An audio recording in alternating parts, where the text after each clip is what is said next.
What's up, everybody? We're back. The Sports Step is back after a hiatus. Sam is back from the Olympics, and I'm not sure, Simon. I'm not sure if you had a chance to speak to him at length. I didn't. Did he come home with any medals? Does this guy have any hardware or anything? Because we missed like almost a month of action because Sam was at the Olympics, and I don't think he has anything to show for it, man. I don't know, Joey. The game that the Habs honored their Olympians on the broadcast, I saw Mikael Kingsbury, and then there was Sam right after that. Boom. You saw Sam? I didn't see Sam, and Sam's hard to miss because he has that long, luscious hair, and I didn't see it. 100%, I saw it. Yeah. Anyways, we're back as this Olympic break came to hiatus. We're not going to get into all that. I'm not happy for the Americans. I wouldn't say that. There's too many unlikable people there. But I did find myself sometimes cheering for the storyline throughout the tournament. So, Finland had Canada on the ropes. I wasn't disappointed. I've seen Canada win everything there is to win. Did I want them to beat the Americans? Yes. But we don't have to get into that. Do you have 5 seconds on the Olympics that you want to talk about or no? No. That's it. We move on. Okay. Canadian team dominated, and I don't think we have to explain to people in this city what it is to be goalied. Saw Ken Dryden do it, saw Patrick Waugh do it, saw Carey Price do it, saw Jose Theodore do it for a little bit as well. So they got goalied, man. Welcome to pro hockey at the highest level. All right. That's 5 seconds. It's over, Simon. It's been 2 weeks since this happened. I told you 5 seconds. I'm not over it, but I'm ready to move on. I'm okay. By the way, Sam texted me that it's episode 50. Hey. Look at that. I mean, a milestone. We waited a month to get this done. But excited to be back with you, of course. We're going to wrap up. I know I had a bunch of people message me like, hey, where's everybody going? What's everybody doing? I'm like, hey, yeah, just chill. We'll be back. But Sam seriously worked really hard over the 3 weeks at the Olympics. There was a lot to do. We were working on different time zones, man. He was on that Italy Europe time, and we were on that Montreal Eastern time zone. So there wasn't really much that we could do. But why don't we get right into it, Simon? As we're closing in on the trade deadline, and like Sam texted me, we're at episode 50. So who us? But we're ready to go here after the break. Okay, I want to go with. I wanted to go on the Patrik Laine front. I mean, there's a lot of different ways we could go about this, Simon, but how about we just start here? Odds that a deal gets done before Friday. It has to get done, right? His wife is posting stuff about it. And, I just saw a post go by where she's really good at social media, by the way. But his wife posted about, hey, the last home game before the trade deadline, and I would be lying if I said I wasn't a little emotional. So, LeBron reported earlier this week that clearly the Canadiens have given Laine's camp permission to seek a trade. He's not going to get back in the lineup unless 3 guys get hurt up front. Just what do you put the odds at that a trade doesn't happen? Why don't we go there? A trade does not happen. Yeah, it doesn't happen. I'll say 20%. Sorry, that it doesn't happen? That he stays with the Canadiens past Friday. Changing it up on you. Very low. I think there's too many bodies. They might take on some salary. They might even strap a 3rd-round pick to it. I just don't think, Joe, I don't think this coach finds a spot for Patrik Laine on this team. I have spoken about it for a couple of weeks now, a month now. That second unit power play, sure. But, you went and got Deneau.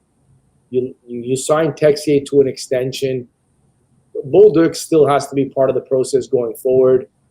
Evans, Gallagher, and Anderson are veterans that I don't see coming out of the lineup anytime soon. So where's the spot? Even Veleno has a clear role, a more clear role. You know what I mean? The Canadiens out. Sorry, the coach trusts Veleno in his role more so than he trusts Patrik Laine to put him out there and try to get him in his role. So Kirby Dach's come back, has played well. Alex Newhook looked fantastic. The foot speed was there. So it's just a question of how do you keep this guy on the roster? You want to keep him on the roster because you just want professional depth? Okay, sure. But at some point, you can't carry all those guys. So I do see them moving on from Patrik Laine. Yeah, I'll put it at like 97%. The only reason that they wouldn't find a move is that I think they're going to have to absorb. Either they'll absorb half of the deal. That's the maximum you can do. So I don't even know however much money's left. It's an $8 million cap it, I think, but whatever's left by Friday, I think they'll have to eat half, or uh, they're paying a really good price for someone and they need to make the money work. And they send like because Line A is an expiring deal. I mean, it is expensive, but it's an expiring deal. And if a team that's out of the playoff mix has to go out there and absorb a Line A for a month and a half to make a deal work, then I don't think you're really going to have a choice if you want to dance with the Canadians. But because the cap situation isn't the easiest to maneuver, but if you move on from that Line A cap, it then that's how you make it work. Yeah, and I think he can probably still help somebody. The same way I Joe, think so. the same way he helped the Canadians last year. Didn't finish very well, didn't finish the playoffs. Didn't go into the playoffs on some torrid pace. But man, when he got into the lineup last year, he helped on the power play. He scored goals on the power play. That power play became a little bit more than just one dimensional. And I think there should be a team out there that's willing to take on 50% of a salary and take him on for the Because they only remainder. play 50% of the time. That's enough. Yes, sorry. Yeah, but they can. I think there should. I'd be surprised if there wasn't a taker out there. Like teams on the cusp there of making the playoffs, but your power play is like 24th, and you put this guy on maybe just on your second unit. But I don't think the foot speed is there. To his defense, we'll have to see it, because now you can make a case that this is the healthiest he's ever been, right? Like when he came into the last year, he got injured in the preseason. He came back. He didn't have surgery. He come back this year. He gets injured again. So you can make a case that this might be the healthiest Patrik Laine has been in the last couple of years. So can he help somebody on that power play unit, on that second power play unit? I think he can. It's just that the Canadians right now don't need help in those areas. Yeah, it's a good point, Simon, because Montreal has firepower now. The Canadians have like a guy who's flirting with 50 goals. They have a point a game center. They have a guy in Slavkovsky that has taken his game to another level. They have a young guy like Demidov. Kapanen's going for 20 goals last time I checked. And they have a lot of good forwards. Like they have a lot of good depth. A team that should take a chance on a guy like Patrik Laine, a deal I could see. It's not strictly a power play thing, but this might not even be fair, but like the Canadians when under Mark Bergevin when they had a hard time scoring goals, like a team like that should now is that the LA Kings? Is that someone else? I don't know. But a team like that should be taking a flyer on Patrik Laine. Like I could see the Canadians from like 7 years ago or 8 years ago looking to make that kind of move because offense just didn't come easy to them. It just didn't. And so you go out there, and if you can get that boost on the power play, I know that everyone's drawing the connecting the dots between the Kings and the Canadians. I don't know if they could work something out. I don't know if it could be a bigger deal or not. I don't know. Like, are the Canadians going to have to pay a sweetener? Do they have to go, pay a draft pick? They might for a month and a half of getting him off the books. But Simon, if there's no deal to be made on before Friday, and do you keep him around? Like if you have instead of paying a sweetener, if let's just say there's nothing on the table, like Canes are not going to make a move, like it's clear that Friday 3-4 o'clock nothing's coming through, would you pay a sweetener to get this guy off the books anyway? I don't know. I think you'd be doing him a favor because the guy obviously needs to play. He's on an expiring deal, and in order to put himself into a position where he can go get himself a 1-year deal next year or a 2-year deal next year, which I don't think it'll be. I think it'll be a 1-year prove it. He has to play. And so I think, it's in the Canadians' best interest to move him, but it's also in Patrik Laine's best interest to move. And in fairness, he's embraced, being a Montreal Canadian. I know people were excited when they went out there and made the deal. His family's embraced it. He's been a solid Montreal Canadian. It's just unfortunately he's been hurt a lot. And they have guys who can score goals now. Like they have guys, they don't need him on the power play. So it's not a great fit anymore. He's not, I don't say he's not usable at 5-on-5, but the role at 5-on-5 is just not, it's not clear. To me, I said this a million times on the show. I didn't know what it was. It was my number one storyline to watch going into the season because I had no idea where to put him. But I think he's a useful player. I think he's a guy who can probably help somebody else. But I'm just curious to see if there's no deal to be made, like if there's no depth defenseman to go get, Rasmus Ristolainen or whomever, it doesn't work out. Do you have to give a sweetener to just get him out the door and see somewhere else? I don't know what they'll do. It'll be fascinating to see before Friday. Look, it's interesting to see also what Kent Hugues does, right? Here is the general manager of the Montreal Canadiens, who is a former agent.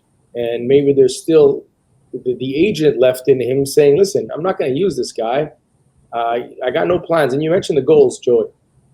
Lightning, Avalanche, Oilers. Those are the three teams that have scored more goals than the Montreal Canadiens this year. So clearly they don't need him in the goal department. I think the Avalanche power play is really bad. I wouldn't bring him in for that team, but yes, it is. That was the whole thing, right? At the Olympics, on the 3-on-3, these guys haven't been good at 3-on-3 or on the power play. But so you're right. From the goal scoring standpoint, there's just there's no need for goals. Last year when he came in, there was a desperate need for goals. I don't think he plays the way the coach wants to play from a tempo standpoint. And I think Kent Hugues, Joey started to use a term from the 90s. I think he wants to do him a solid. Like, the guy's come here, hasn't made any noise. He's acting like a professional. He hasn't made his way back in the lineup. The general manager told his agent, hey, man, if you can go work out a deal somewhere, go work out a deal somewhere. And I think Kent Hugues likes that. I think he likes having that reputation. He's a former agent. I think he understands how players want to be treated in this league. And I think something like that can resonate across the league.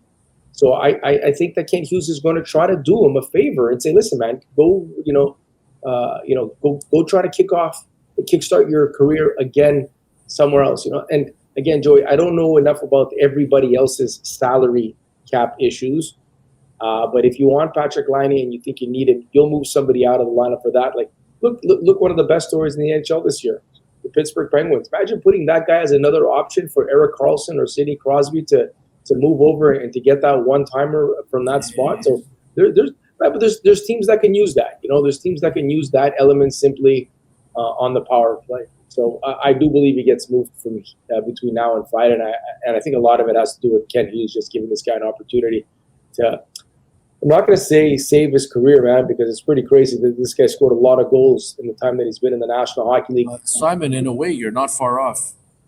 I'm not going to say he has 1 foot out the door, but he's going to have to go somewhere, probably like you said, on a 1-year, maximum 2-year deal, try to get back to who you are, and then you'll get that longer-term deal. I think Kent Hugues is going to do that for him.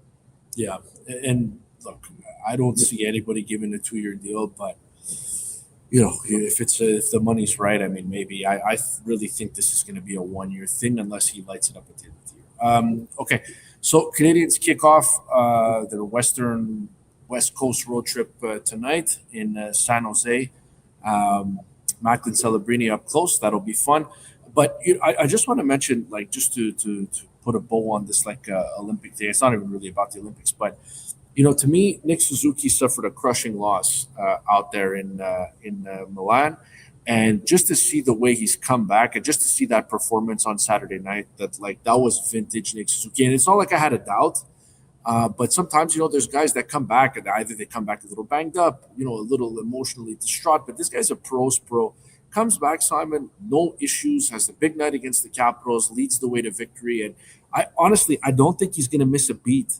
I don't think there's going to be that hangover for the Olympics and stuff. I don't see it. I mean, it was really encouraging to me to see him come back and have such a solid, the Islander game was up and down. I thought it was mostly good, but there was a little bit of down too. But I mean, he's playing big minutes and he played really well against the Capitals. And to me, that was I'm not surprised, but it was a good, encouraging, nice little sign there. Yeah, getting back there, look, not a tons of rest.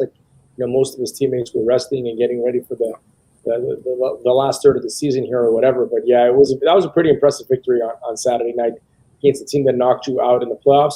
Also, a team that we remember the scene with Tom Wilson and Josh Anderson scrapping on the bench there. The Capitals, it's not a secret when they play the Canadiens, they're going to try to use their physicality against them. and the coach took Arbor Jackeye out of the lineup for that game and put in Struble. And I was quite, I'm not going to say quite surprised, but I was a little bit surprised because, again, the Capitals look like it's exactly the team that's going to try to, rough it up here a little bit against the Canadiens. So, he went in, took out Jackeye, put in Struble, and I thought it was a great all-around game. Cole Caulfield getting the goal early, and then, my goodness, Joe, he was Charlie Lindgren, ridiculous save from having the hat trick in the first period. So, very impressive performance. And it was nice because the Canadiens had that Islanders game kind of coasting almost. It was 2-0. The next goal is a huge goal, but the way that 2-0 game was going, I didn't see much from the Islanders. Then get a couple of goals from Schaefer, and the Habs have to settle for a point. I'm sure the coach also wanted to see who was going to answer that subpar collective effort on Thursday night and who was going to answer the bell on Saturday. And just watching every minute of that game, I just don't know if there was a Hab out there that struggled. I know the captain line could be a little bit better of late. Let's just get them back into their regular routine and their regular funk. But it was a pretty solid performance led by the captain on a Saturday night. Yeah, and it's a little bit of a weird schedule the way it's mapped out, right, Simon? Because they have the Sharks tonight on Tuesday night. Yeah. Then they have the Ducks in Anaheim on Friday at 9 Eastern, and then they have the Kings in LA on the Saturday, right? And then, but what's also weird is that they'll come back home. Games. They played 3 games post the break. I think the team like the Leafs are playing 6 post the Olympic break. It's pretty crazy. Then they have the Leafs at home on a Tuesday coming out of the break, which is like Toronto on a Tuesday. I'm trying to remember Toronto on a Tuesday at the Bell Center, and that's kind of weird. Maybe I'm just tired. But the Sharks and Ducks come to Montreal. They play back-to-back Saturday and Sunday, March 14 and 15. So you get these two teams, you get them twice in like a less than 2 week span, which is kind of odd the way the schedule laid out that way. No? Yeah, and it's nice. When was the last time you were intrigued by a Habs Sharks game? They're usually pretty one-sided, Tsalikis, especially out there on the West Coast. Yes.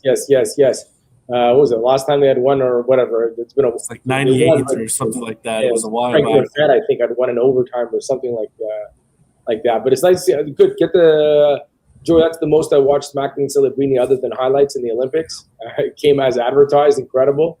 So looking forward to watching him. That should be a nice game. The Sharks team that's young, trending in the right direction. The same thing could be said about the Ducks team as well. So it's nice to go out west there where the Canadiens are going to try to play, where sometimes in the Eastern Conference, the level of physicality is hyped just a little bit more so. So now go out west, try to play a little bit with foot speed. Should be fun to watch. Yeah, you're getting Boston this month, Tsalikis, in Detroit. The Islanders at home again.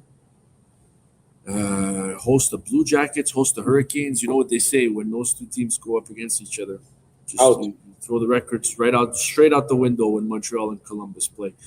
There's matchups against the Leafs, the Senators. So you have the Bruins as well. So there's a lot of divisional games, but there's also a lot of Western games randomly against Western Conference opponents too. So a couple of the California teams are here. The Canadiens lost to the Kings earlier this season, did they not? Or is that 2024? I have no idea. I might be remembering 2024. I'm trying to remember. No. LA came to Montreal and won 5-1. I remember it was one of the Canadiens' worst performances of the season. I definitely remember that. Okay. Yeah, they did in November. So, enjoy the late night hockey tonight, Lucas. Are you staying up for 3 periods or what? We'll see about 3 periods. We'll definitely stay up for at least 2. If it's an entertaining game, they'll get me for the 3rd. How about Friday night? Are you staying up? It's a 9 p.m. start on Friday night. That one, definitely, without question. Okay. Well, I'm going to be TBD. It's gonna 10 those 10 and 10:30s are tough. I'm not gonna especially when you have a 2-year-old. I feel like they're even tougher. I used to be able to do it no problem. I couldn't understand people that were like, "Oh, come." I was like, come on, it's too late. Come on, man. The game's going to end at 1:30 in the morning. You'll be fine. I'm getting old, Tsalikis. I'm getting old. It's no fun. 100%, Joe. Get used to that. You'll always be older than me. Don't forget that. Yes. Tsalikis, behave yourself. That's it. That's it. You're not saying anything? I'm not behaving myself. Oh, you're not behaving yourself, okay? Because there's people that listen only. You can listen to the podcast on Apple Podcast and Spotify, the Sports Step. You can also find us on social media. We're on Instagram and we're on TikTok as well, where all the kids are. That's where we are. And yeah, we're back. We're gonna be recording and posting every single day. We might even do. Should we do a Friday? Because I feel like we can't record after the Ducks game, so we'd have to record like a trade deadline recap. If something big happens, I'm willing to record on Friday. Yes, 100%. All right. It's nice to be back. Thank you to everybody who checked in over the break. Thought that we were on permanent hiatus. No, we are back. We're just waiting for producer Sam to come back from the Olympics. So Sam is back. We're happy. He's happy. He's healthy. Everybody's happy. And so we'll be continuing the rest of the week with more episodes of the Sports Step podcast. Have a great rest of your trade deadline week, everybody. We'll talk again tomorrow.